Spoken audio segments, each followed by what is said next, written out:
Olá, seja bem-vindo a mais um programa Educação em Pauta. E no programa de hoje eu converso com o professor Leandro Ibiapina Bevilacqua, professor de Física da Universidade Federal do Rio Grande do Norte. Ele é graduado em Física pela Universidade do Ceará, mestre e doutor em Física pela Universidade de São Paulo e atua na área de Física das Partículas Elementares e Campos, com ênfase na gravidade quântica. E hoje vem conversar conosco sobre um dos principais cientistas que faleceu no dia 14 de março agora, da nossa geração, que é o Stephen Hawking. Olá, professor, seja bem-vindo ao nosso programa, conversar um pouquinho sobre esse cientista que virou celebridade, já foi tema de filmes. Seja bem-vindo ao nosso programa. Tá bom, olá, muito obrigado pelo convite. Para mim é bom falar sobre o Hawking porque foi o primeiro cientista vivo de quem eu ouvi falar. Então, talvez como uma maneira de retribuir, já que ele me mostrou a ciência que se faz hoje, é legal que eu possa retribuir um pouquinho dizendo o que ele fez, né? Mas desde a sua escolha já foi por conta dele? Não, da física? Não diretamente. Eu queria fazer física, mas eu não sabia o que os físicos faziam. Eu gostava de estudar física, mas as teorias que você estuda na escola foram descobertas há 300 anos, então a impressão que dá é que não tem mais nada para fazer. Então, me estimulou no sentido de descobrir que existem pessoas vivas hoje, ainda descobrindo coisas novas. Muito se fala da cadeira que ele ocupou, né, em Cambridge, que foram do próprio nível de cientista que ele alcançou. Mas eu queria falar um pouco desde a sua infância, né, já fazendo uma intertextualização com outros até cientistas, né, como Einstein, né. Na época da infância, alguns colegas até brincavam com ele, que tinha alguns desafios ainda na sua infância e não era o melhor da turma. E Einstein também teve um pouco disso, né? Dizem que ele também teve dificuldades na escola. Eu acho que tinha dificuldades em línguas, por exemplo, mas as notas dele em matemática e física foram sempre muito boas. Nas outras disciplinas talvez não tanto, mas não era um aluno ruim, não, como se diz. Talvez não tão excelente quanto se espera. Excelente quanto se espera. Ou para a aptidão que se esperava naquele momento, né? Também tem isso. Mas matemática e física, ele sempre foi bom, o Einstein. Já o Hawking eu não sei tanto sobre os detalhes da história. Já li também que ele não era um aluno muito bom, mas como tem menos biografias disponíveis dele, eu não sei até que ponto de fato é verdade, porque o do Einstein é muito espalhado que ele foi um mau estudante, mas em algumas biografias que eu li, que eu tive acesso inclusive os boletins, não era tão ruim quanto dizem, é só porque...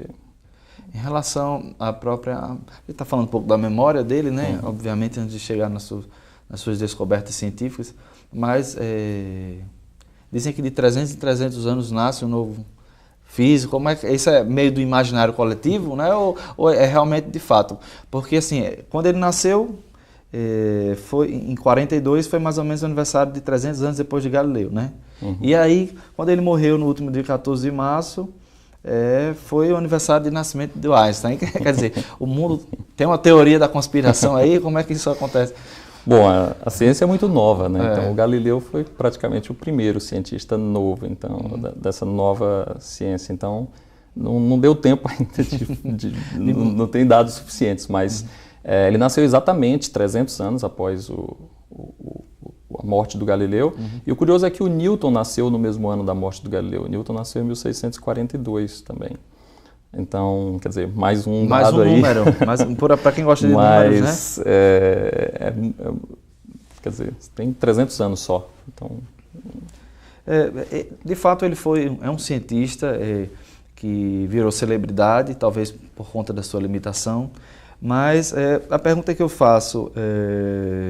ele ocupou, né, na Universidade de Cambridge, né, um cargo que foi de Newton, que foi de Paul Dirac, né, e de outros cientistas que são renomados também, não é? Então isso o coloca como um dos principais cientistas, não só vivos até semanas atrás ou do nosso tempo?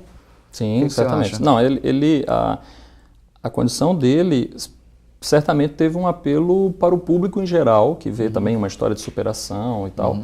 Mas dentro do universo científico, talvez seja uma palavra um pouco forte, mas eu diria que é irrelevante. A limitação. No sentido de que as contribuições dele são o que são, independente disso. Para um cientista, os artigos dele são muito bons, ponto. Não precisa dizer que ele, considerando que ele fez isso em tal e tal situação, não existe isso. Os trabalhos são realmente muito bons. E ele estava, sim, a cadeira que ele ocupou, a cadeira lucasiana, foi ocupada, como você falou, por Dirac, Newton e outros também. Hoje é ocupada por Michael Green, que é um dos criadores da teoria de cordas.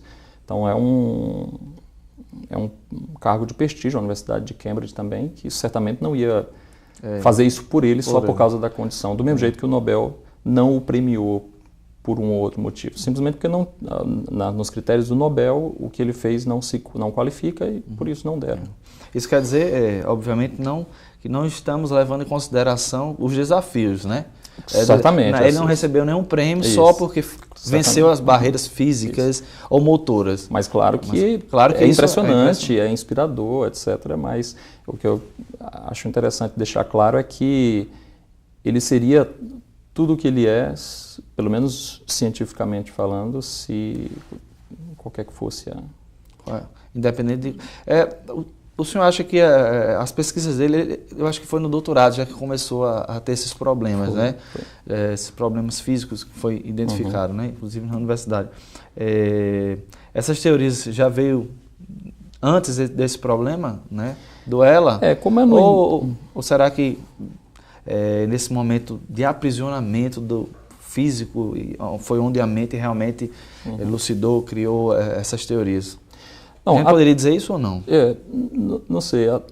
Porque a ideia e as teses são construídas de acordo com o tempo, né? Sim, creio que não ser, sobretudo na física, de uma hora para outra que surge. Claro. Mas, assim, até onde eu sei, a decisão dele de estudar relatividade geral, que é o assunto que ele se dedicou à vida, foi antes da doença. Então, ele já tinha um interesse por essa área de estudo. E muitas das teorias dele, por exemplo, a mais importante, que o buraco negro emite radiação, é o tipo de conclusão que não se tira, não se pensa tanto tempo sobre ela. Ele fez um cálculo, que ele estava envolvido num projeto científico, e aí ele descobriu essa propriedade nos cálculos dele, refez os cálculos, fez de outros modos, e sempre chegava à mesma conclusão, então ele foi forçado a concluir que isso é um fato. Mas não nasceu, eu diria, de uma reflexão rápida. Que veio desde antes do doutorado. Sim, entendi. Foi dos desenvolvimentos da própria pesquisa, que é uma área que eu acho que ele escolheu antes mesmo da notícia da doença. Em níveis práticos, o que seria essa teoria, né, que fala dos buracos negros? Seria simplesmente para dizer que não, antes dele os buracos negros eram infinitos e a partir dele se descobriu que existe um fim e existe um início. Como é que isso pode ser traduzido para os nossos telespectadores para a gente poder entender? A principal coisa é que o buraco negro é quando você porque se você joga alguma coisa aqui na Terra, ela volta para a Terra. Mas se você joga né? Isso. Se você joga com muita força, ele consegue escapar da Terra. Se você consegue, os satélites, foguetes escapam da Terra. Se a Terra tivesse mais massa e um campo gravitacional muito forte, eu ia precisar jogar com cada vez mais e mais velocidade para conseguir escapar. O buraco negro é uma situação limite em que, se eu jogar alguma coisa com a velocidade da luz, ainda assim eu não consigo fazer com que ela escape, ela volta. Então, e como nada viaja mais rápido que a luz, nada escapa do buraco negro. Então, isso é o que está nas previsões de todas das teorias clássicas, né, da relatividade geral, nada escapa do buraco negro.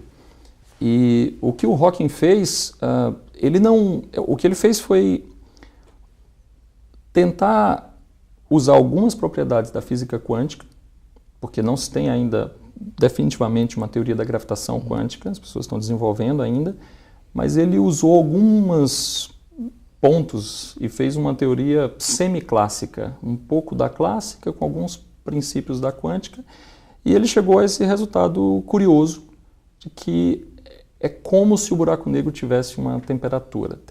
Ele fez uma conta e tem uma expressão conhecida, que geralmente naquela expressão aparece a temperatura. E quando ele fez a conta de um buraco negro nesse contexto da física quântica, ele encontrou uma expressão parecida em que aparecia, onde normalmente aparece temperatura, aparecia alguma coisa lá. Então ele interpretou aquilo como temperatura, no início achou muito estranho, refez a conta e tal, até porque é uma teoria semiclássica e tal, então com todos os cuidados, e ao final de contas concluiu que sim, tem temperatura. E como a temperatura é uma radiação, quer dizer, se eu esquento alguma coisa, eu consigo sentir nas proximidades. Então isso é curioso de explicar, como é que ele emite alguma coisa, se por definição o buraco negro é uma coisa que não sai nada.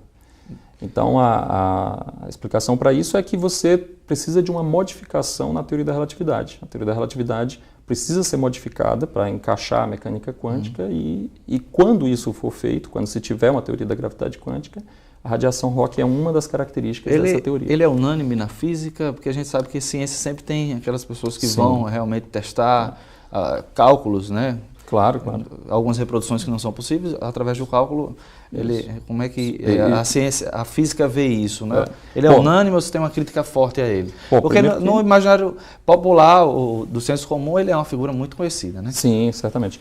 Mas assim, só fazer um parênteses e dizer que ainda bem que as pessoas checam e continuam a checar sempre. Mas chega um momento em que você já checou tantas vezes que cada vez menos pessoas checa, porque já foi muito verificado. Entendi.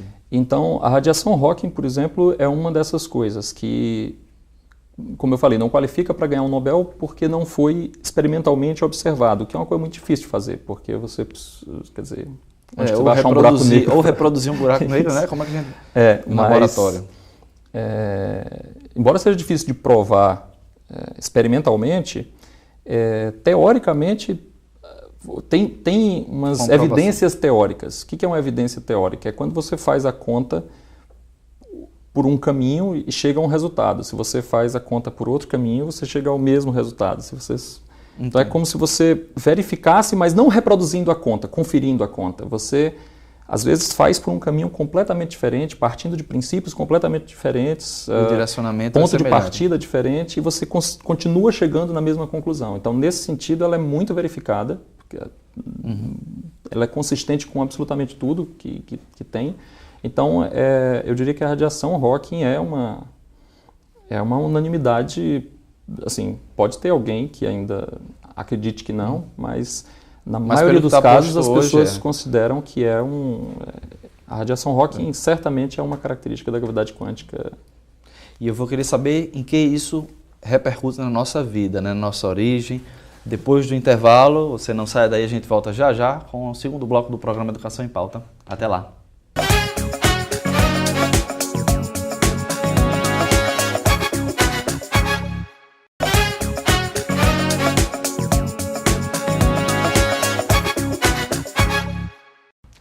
Voltamos no intervalo e eu continuo a conversar com o professor Leandro Bevilacqua. Ele é professor de CIT, Ciência e Tecnologia, da Universidade Federal do Rio Grande do Norte, e está conversando sobre as contribuições do Stephen Hawking, sobre a morte, né? Que talvez refez aí todo um imaginário coletivo para que a gente pudesse pensar em filmes, documentários que já foram feitos sobre sua vida e obra.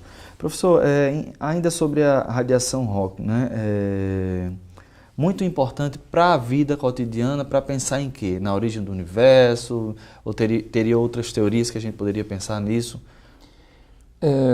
Bom, cotidiana está muito distante, né?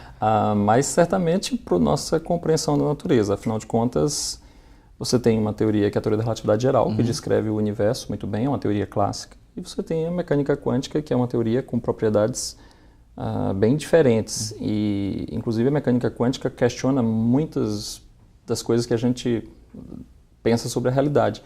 Então, a radiação Hawking é uma coisa que nasceu da união dessas duas. Então, mostrar o que acontece quando essas duas se unem é interessante do ponto de vista científico, né? Então, a relação espaço e tempo tem alguma coisa a ver com essa? A radiação Hawking, precisamente, não. Mas quando você tiver uma teoria de gravitação quântica completa, a nossa noção de espaço e tempo vai precisar ser revista, porque a noção que nós temos hoje, de que o tempo é relativo, todas aquelas noções que o Einstein introduziu, estão na teoria da relatividade geral, já modificou bastante a maneira que a gente entende as coisas, mas a mecânica quântica precisa ser incluída, e ela, nesse momento, não está totalmente incluída, então isso certamente vai mudar algumas características. O Hawkins tem um site que é o www.hawkins.org.uk, né, que tem um pouco da sua biografia, das suas contribuições, mas no site diz que a teoria mais célebre dele é a teoria da singularidade. O senhor concorda e que isso pode ser importante para não elencaria. Eu imagino que a radiação Hawking é o que ele vai ser lembrado com mais porque é um resultado mais acho que impressionante.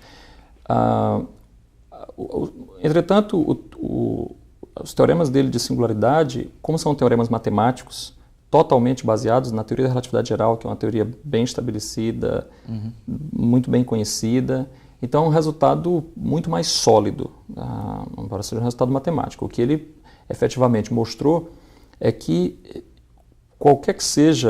praticamente qualquer que seja as configurações de energia e matéria, em algum momento no passado, tudo isso estava num único ponto. Então, esse resultado é um resultado muito importante para a nossa compreensão cosmológica, porque até então, na década de 70, o Big Bang, que é a ideia de que o universo surgiu de um único ponto, explodiu e tal, havia outras propostas e tal, alternativas ao Big Bang e tal. Então, quando ele mostra que usando a teoria da relatividade geral, que é uma teoria muito bem testada, muito sólida, não sei o quê, veio necessariamente de um ponto, isso é um argumento muito forte.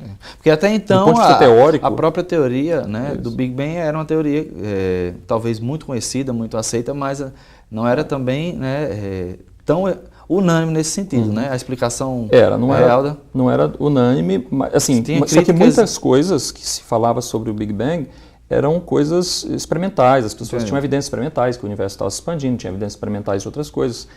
Agora, do ponto de vista teórico, se você simplesmente pega a teoria da relatividade, ela não necessariamente diz para você que precisa ter um Big Bang.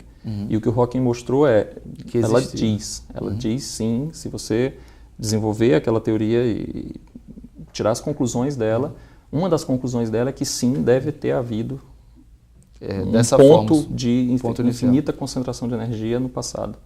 Essa é a principal contribuição dele? Não diria. É complicado quando você tem ainda perguntar para um físico, né?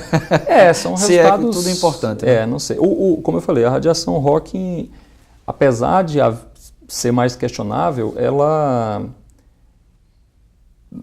faz uma ponte entre gravitação e mecânica quântica, o que é muito importante no futuro, né? Vai ser muito importante quando você tiver... Ela é um guia para a construção da gravitação quântica, então eu me sinto desconfortável de dizer que uma é mais importante, né, que a outra, porque são as duas muito importantes. Tem alguns livros que foram lançados, obviamente, por ele, né? Alguns compartilhando outros saberes. Uma breve história do tempo, 1988. Né? Esse livro é o mais importante de seu legado ou os outros que ele lançou também são tão importantes quanto? Aí eu me sinto um pouco mais confortável de eleger esse como o mais importante. Não por uma característica do livro em si, os outros livros também têm importância, mas esse livro ele teve um alcance muito grande. Ele até hoje é publicado, é um livro de 88, até hoje ele está sendo republicado. Então, dado o alcance dele e a quantidade de pessoas que leem esse livro... Não sei se foi esse, mas tem um dele que é best-seller, eu acho que é esse, né?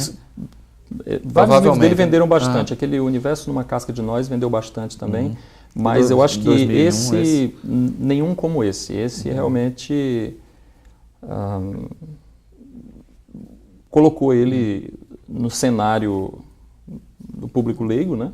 Foi o primeiro livro dele. Ele tinha essa característica, né, de tentar traduzir um pouco do que a ciência ou a divulgação científica tem ainda muito ranço, né, de pegar a ciência e transformar em algo que seja mais entendido. Não é que quem está assistindo um programa como esse, ou quem lê uma revista que é especializada na ciência, não tem aptidão, mas traduz, não é? Certamente, é uma linguagem diferente. Simples. É como eu falar alguma coisa para você em russo.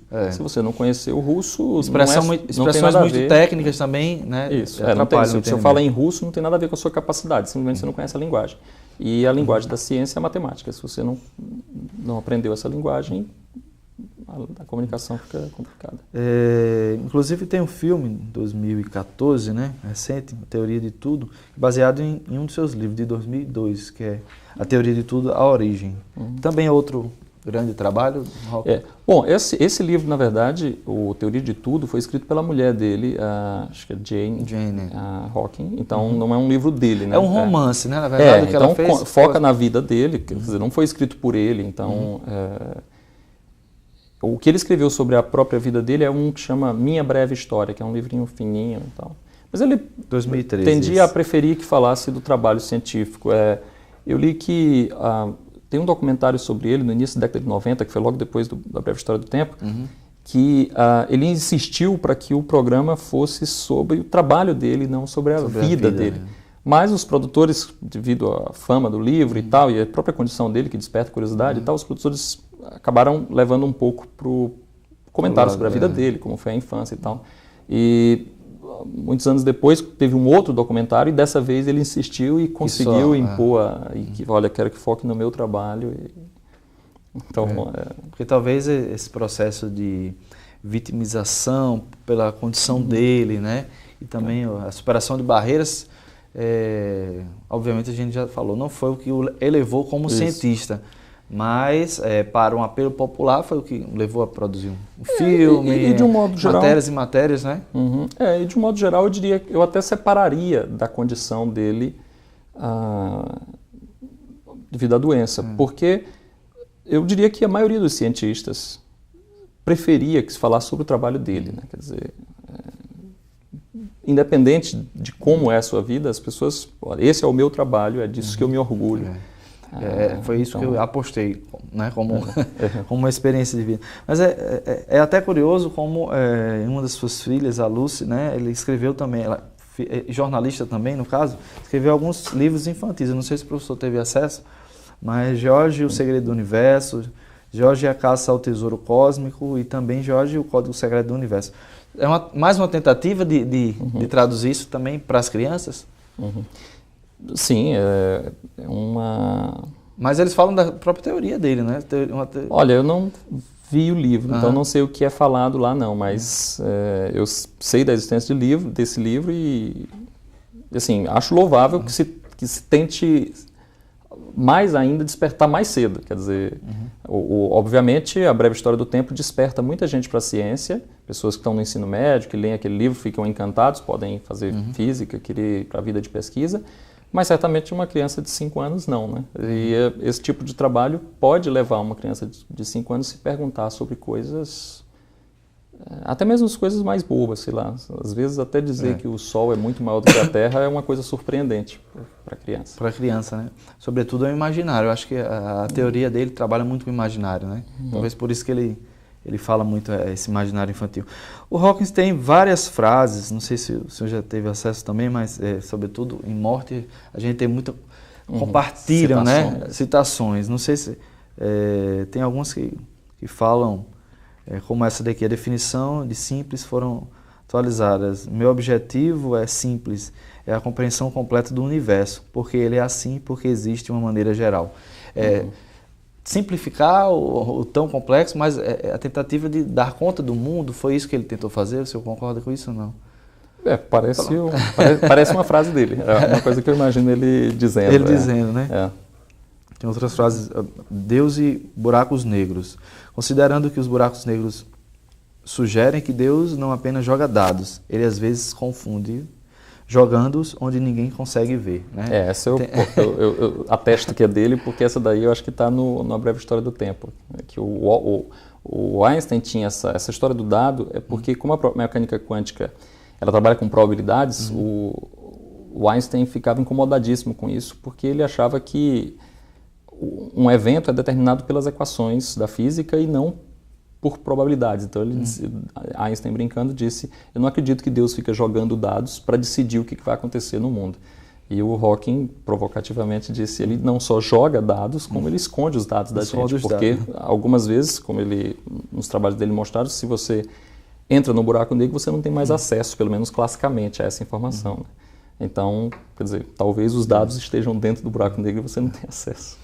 A gente está terminando, mas tem uma coisa muito interessante, que o Hawkins dizia, e até agora nos momentos finais, isso saiu até numa matéria do Olhar Digital, sobre a necessidade de a evolução da humanidade, e essa raça precisa ser preservada, né? Esse é outro legado que ele dizia: a gente precisa procurar outro lugar, né? Outros sistemas, para que a gente possa sair desse planeta antes que um asteroide se colida e a gente extermine a nossa raça. Isso daí também é outro legado dele, ou é apenas também uma supervalorização desse cientista que já está quase...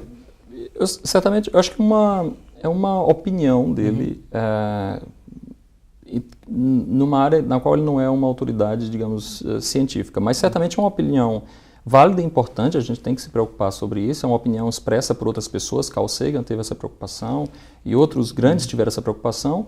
Então, mas de todo modo é louvável quando alguém que tem um alcance público decide usar aquilo para tentar fazer com que as pessoas pensem, para tentar estimular desenvolvimentos, e pode gerar, quer dizer, afinal de contas, a influência que ele tinha sobre as pessoas, enquanto divulgador público, né? Acaba, independente de você pode gostar ou não, achar que é devida ou não, mas é um fato. Então, certamente o que ele diz tem importância, e acho louvável que ele chame atenção para esse... Talvez ele exagerou um pouco, talvez nas previsões dele, mas, de todo modo, é importante que nós pensamos sobre isso, o que a gente está fazendo com esse planeta e alternativas. Ok, professor, a gente termina o programa aqui. Felizmente acabou, a gente poderia conversar um pouco mais, mas agradeço pela entrevista de hoje. Eu que agradeço o convite. E você de casa, muito obrigado pela sua audiência. A gente termina aqui mais um programa Educação em Pauta, mas eu faço convite para que você possa acompanhar todos os nossos programas que antecederam esse, através do canal no YouTube do Campus de Educação à Distância do IFRN, onde temos diversos materiais audiovisuais lá, assim como o nosso programa Educação em Pauta. A gente se vê na próxima semana com mais um programa, às 10 horas da manhã, aqui na TV Câmara. Até lá!